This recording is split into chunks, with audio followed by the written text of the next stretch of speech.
Hello everyone, আবার একটা ছোট্ট ব্লগ নিয়ে তোমাদের মধ্যে হাজির হয়ে গেছি। আজকের ব্লগটা একটু অন্যরকম, দেখতেই পাচ্ছ আমি আমার মেয়ের স্কুল থেকে ব্লগটা শুরু করছি। হঠাৎই ভাবলাম যে ব্লগটা একটু শ্যুট করি। তো আজকে মেয়ের স্কুলে, আমার মেয়ে সবে কথাকলিতে পড়ে, সবে ভর্তি করেছি বছর। তো স্কুলের একটা অ্যানুয়াল ফাংশন না, এটা প্রত্যেক বছরই করে, একটা আনন্দ মেলা, বাচ্চাদের সবাইকে নিয়ে একটু অনুষ্ঠান মতন করে, বাচ্চাদেরও খুব ভালো লাগে, সাথে গার্জিয়ান থাকে, আমাদেরও খুব ভালো লাগে, বাচ্চারা পারফরমেন্স করে স্কুল থেকে, ভালো উদ্যোগ।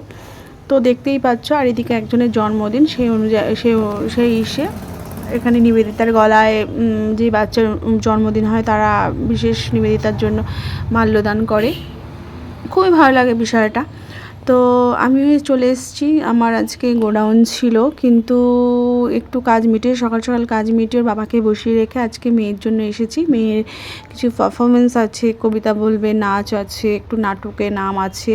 তো সেজন্য মেয়ের জন্য শুধুমাত্র, আমার বেসিক্যালি আসা হয় না, কিন্তু এবছর মেয়ের জন্য আমি আসলাম, ছেলের জন্য কখনো আসিনি আমি, কিন্তু মেয়ের জন্য আসলাম, প্রথম বছর, নাম যেহেতু নাম আছে তার জন্য আসলাম।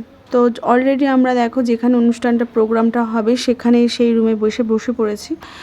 তো তোমরা দেখতে থাকো, কিছু কিছু শেয়ার করলাম, পুরোটা শেয়ার করার মতন মতন ধৈর্য নিয়ে যাইনি আমি, কারণ প্রথমে ভাবিনি যে আমি ব্লগটা শ্যুট করব, কিন্তু পরে ভাবলাম যে মেয়ের জন্য যাই একটুখানি করি।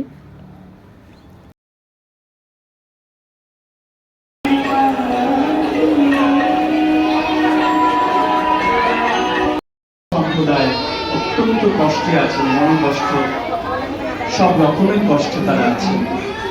আমাদের দেশেও যে সবটা আমরা ভালো আছি এমনটা নয়, অতি দ্রুত আমরা পরিবর্তিত হচ্ছি।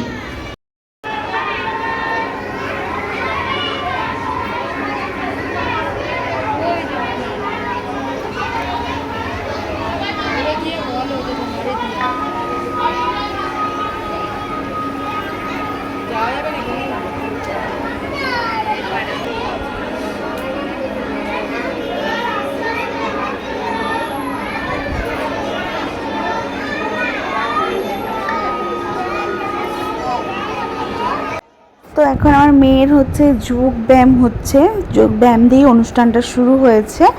তো চেষ্টা করেছি, খুব ভালো লাগলো। তো এরপরে হবে নাচেও নাম দিয়েছিল, ফুলে ফুলে নাচটা করেছে, খুবই ভালো লেগেছে। দেখো, প্রথম নাচ যেহেতু, সেহেতু একটু তো হবেই, আর ছোট্ট মানুষ।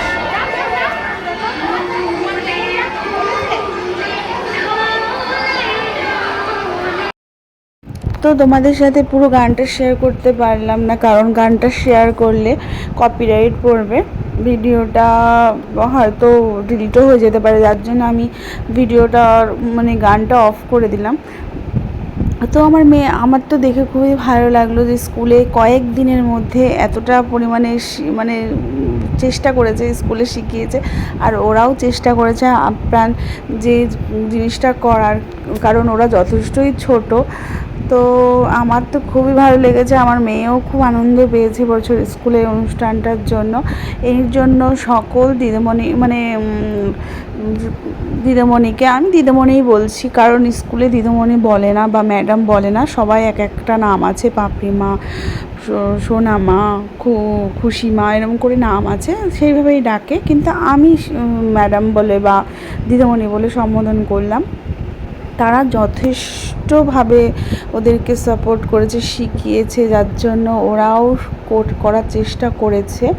তো খুবই ভালো লেগেছে। আর আমি তো প্রথমে ভাবতেই পারিনি যে ও অত কিছুতে নাম দেবে বা ওকে নেবে।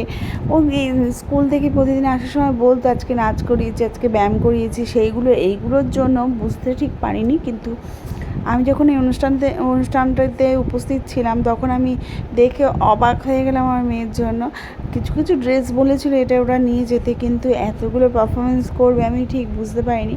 আর এখানে এত বাচ্চার মেলা, আর দিদিমণিদের তো ধৈর্যও আছে বলতে হবে, আর এত বাচ্চা ওরা সামলায় কী করে। আমি যতক্ষণ ছিলাম ততক্ষণই এক একটা বাচ্চা এক এক রকম, কেউ খুবই চঞ্চল, জায়গায় বসতে চাচ্ছে না, কেউ উঠে উঠে চলে যাচ্ছে, কেউ করছে, ভীষণভাবে এরা গাইড করছে। ভীষণভাবে। আমরা তাই ভাবি যে বাড়িতে একটা বাচ্চা নিয়ে আমরা কি করি, আর ওরা ওখানে অনেক বাচ্চা নিয়ে। সত্যি দিদিমণিদের প্রতি আমার কি বলবো, মন থেকে একটা স্যালুট। কারণ ওদের সত্যি ধৈর্য ক্ষমতা অনেক বেশি, অনেক বেশি, যেটা আমাদের মায়েদের নেই। যাই হোক, খুব সুন্দর করেছে, যার জন্য আমি ভিডিওটি করেছি।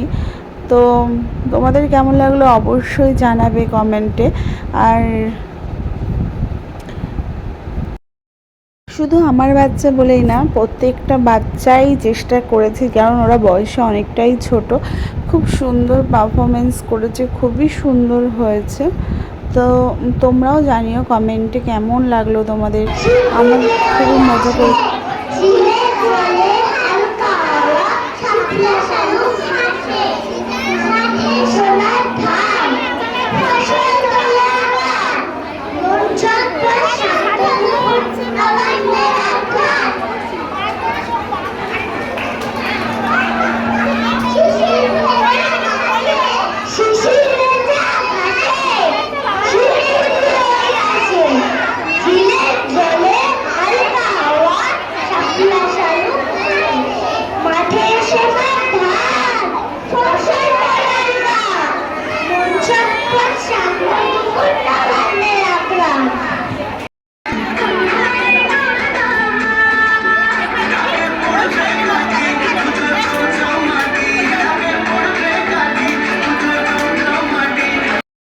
তো এখন অনুষ্ঠানের একদম শেষ প্রান্তে যে নাটকটা ওরা করেছিল, একটা পরিবেশ নিয়ে, মানে গাছ লাগাও প্রাণ বাঁচাও, সেরকমই উপরে একটা নাটক করেছিল। সেই নাটকটাই চলছে, এটাই প্রোগ্রামে মানে অনুষ্ঠানের লাস্ট নাটক দিয়ে শেষ হয়েছে।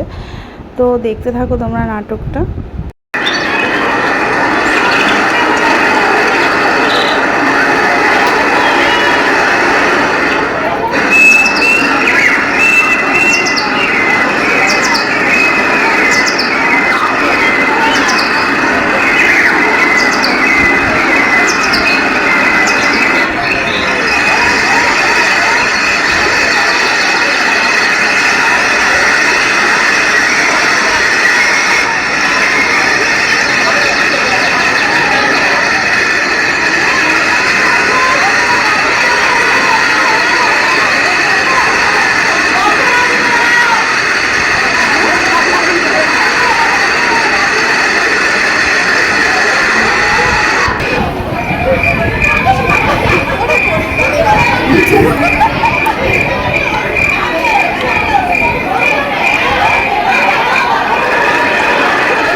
প্রজাপতি পড়ি না।